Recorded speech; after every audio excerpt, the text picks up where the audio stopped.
ಸಾಧ್ಯ ಆಗುತ್ತೆ. ಇರಾನ್ ತೊರೆಯುವಂತೆ ಭಾರತೀಯರಿಗೆ ಸೂಚನೆ. ಇರಾನ್ನಲ್ಲಿರುವಂತಹ ಭಾರತದ ರಾಯಭಾರ ಕಚೇರಿಯಿಂದ ಸೂಚನೆ. ಈಗ ಆದಷ್ಟು ಬೇಗ ಇರಾನ್ ದೇಶದಿಂದ ನಿರ್ಗಮಿಸಿ ಅಂತ ಹೇಳಿ ಸೂಚನೆ ಕೊಡಲಾಗ್ತಿದೆ. ಇರಾನ್ನಲ್ಲಿರುವಂತಹ ಭಾರತೀಯರಿಗೆ ರಾಯಭಾರಿ ಸೂಚನೆ ಕೊಡ್ತಾ ಇದೆ. ಇರಾನ್ನಲ್ಲಿ ಭಾರತೀಯರು ಯಾರೆಲ್ಲ ಇದ್ದಾರೋ ಅವರೆಲ್ಲರೂ ಕೂಡ ಇರಾನ್ ತೊರೆಯಿರಿ ಅಂತ ಹೇಳಿ ಈಗ ಸೂಚನೆ ಕೊಡಲಾಗ್ತಾ ಇದೆ. ಇರಾನ್ನಲ್ಲಿರುವಂತಹ ಭಾರತದ ರಾಯಭಾರ ಕಚೇರಿಯಿಂದ ಸೂಚನೆ ಬಂದಿದೆ.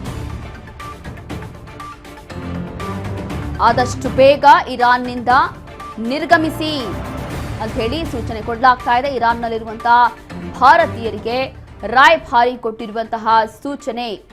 ಆದಷ್ಟು ಬೇಗ ಇರಾನ್ ದೇಶದಿಂದ ನಿರ್ಗಮಿಸಿ. ಯಾರೆಲ್ಲ ಭಾರತೀಯರು ಈಗ ಇರಾನ್ನಲ್ಲಿದ್ದಾರೋ ಅವರೆಲ್ಲರೂ ಕೂಡ ಈಗ ಅಲ್ಲಿಂದ ಎಕ್ಸಿಟ್ ಆಗಬೇಕು.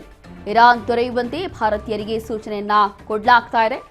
ಅದರಲ್ಲೂ ಕೂಡ ಈಗ ಇರಾನ್ನಲ್ಲಿ ಇರುವಂತಹ ಭಾರತೀಯರಿಗೆ ರಾಯಭಾರಿ ಕಚೇರಿಯಿಂದ ಬಂದಿರುವಂತಹ ಸೂಚನೆ ಇದು.